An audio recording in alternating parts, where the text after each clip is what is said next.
Halo teman-teman, kali ini kita akan membahas materi mengenai ekosistem. Pernahkah kalian berpikir mengapa di taman ada kupu-kupu, bunga, dan juga air yang mengalir? Mengapa semuanya bisa hidup berdampingan? Nah, semua itu karena adanya ekosistem, tempat di mana makhluk hidup saling berinteraksi dengan lingkungan sekitarnya. Yuk, hari ini kita akan belajar mengenai ekosistem. Nah, menu yang pertama yaitu ada tujuan pembelajaran. Nah, tujuan pembelajaran kita kali ini yaitu satu, mengidentifikasi satuan-satuan ekosistem. Yang kedua yaitu mengidentifikasi komponen-komponen ekosistem. Yang ketiga ada menjelaskan interaksi antar komponen ekosistem.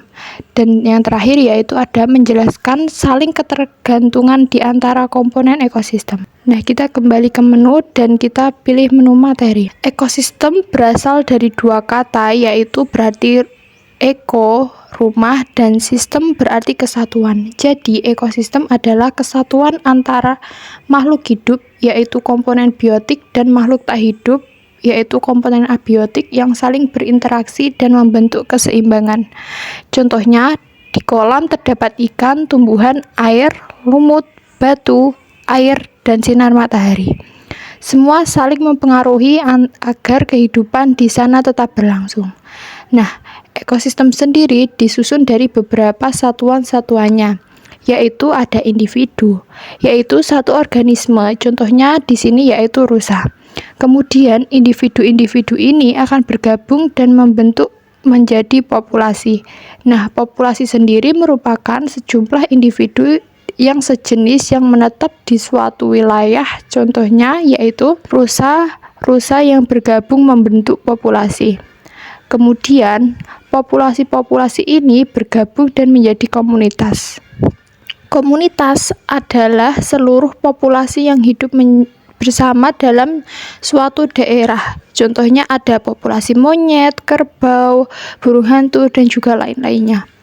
Kemudian, komunitas akan bergabung dan berinteraksi dengan alamnya atau dengan benda yang tak hidup, seperti tanah, air, dan juga udara. Itu yang akan membentuk ekosistem. Jadi, seperti yang dijelaskan tadi, bahwa ekosistem adalah interaksi antara organisme, yaitu makhluk hidup, dengan benda tak hidup atau lingkungannya.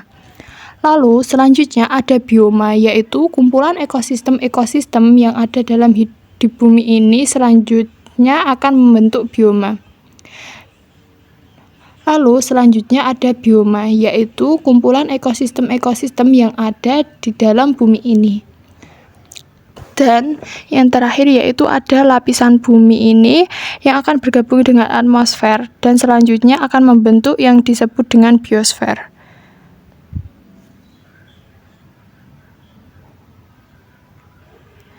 Nah, selanjutnya yaitu ada komponen ekosistem, yaitu terdapat yang pertama yaitu komponen biotik atau makhluk hidup. Komponen biotik adalah komponen yang terdiri dari benda-benda hidup. Contohnya yaitu tumbuhan, hewan, dan mikroorganisme. Dalam komponen biotik terdapat produsen, konsumen, dan dekomposer. Contoh produsen yaitu tumbuhan hijau yang membuat makanan sendiri melalui fotosintesis. Contoh konsumen yaitu hewan atau manusia yang memakan makhluk hidup lain. Dan dekomposer yaitu bakteri dan jamur yang menguraikan sisa makhluk hidup. Yang kedua yaitu ada komponen abiotik yaitu komponen tak hidup. Komponen abiotik adalah komponen yang terdiri dari benda-benda tak hidup, contohnya yaitu air, udara, tanah, suhu, cahaya, dan juga mineral. Nah, selanjutnya adalah pola interaksi. Pola interaksi yaitu satu organisasi akan bergantung dengan organisasi lain. Pola interaksi sendiri dibagi menjadi beberapa jenis. Yang pertama yaitu netralisme, merupakan hubungan yang tidak saling mempengaruhi. Contohnya yaitu domba dan ayam yang hidup bersama-sama. Namun mereka tidak mempengaruhi satu sama lain, yaitu kambing memakan rumput dan ayam memakan cacing.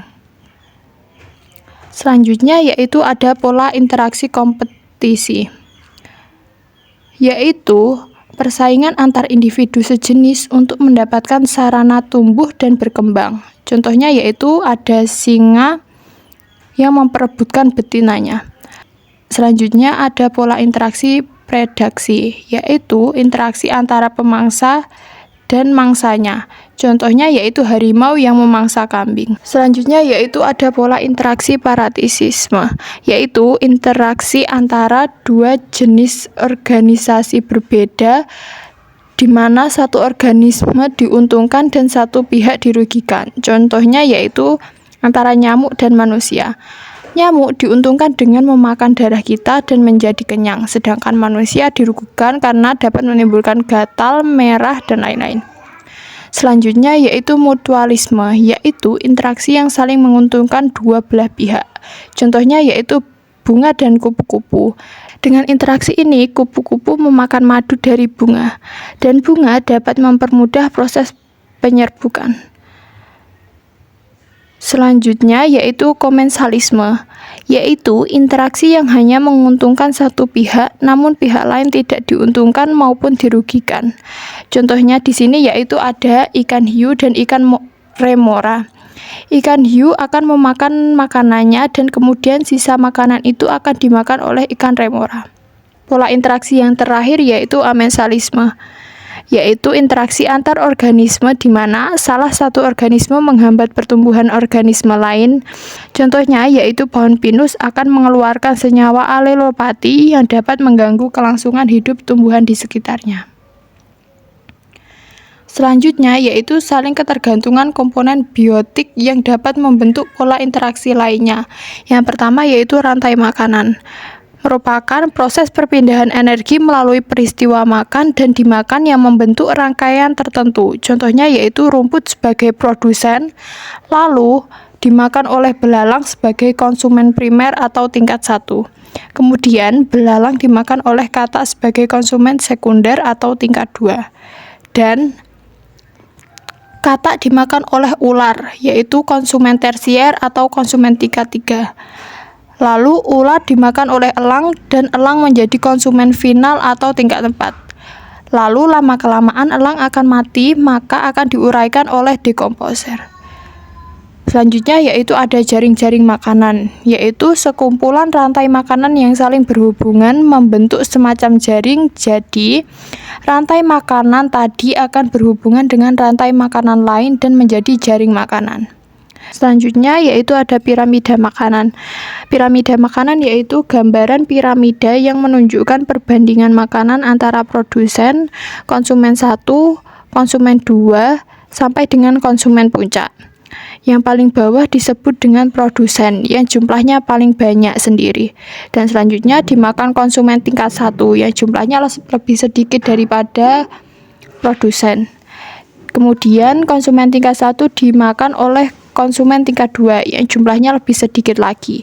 Dan kemudian konsumen tingkat 2 dimakan oleh konsumen tingkat 3 yang jumlahnya paling sedikit. Maka dari itu jumlah elang dan ular lebih sedikit dibandingkan jangkrik, tikus, dan juga pohon. Nah, kita dapat menemukan ekosistem di lingkungan sekitar kita, seperti contoh berikut ini, yaitu ekosistem yang ada di taman sekolah.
Nah, setelah melihat contoh tersebut, mari kita lanjutkan ke kesimpulan dengan kembali ke menu utama, lalu pilih menu kesimpulan.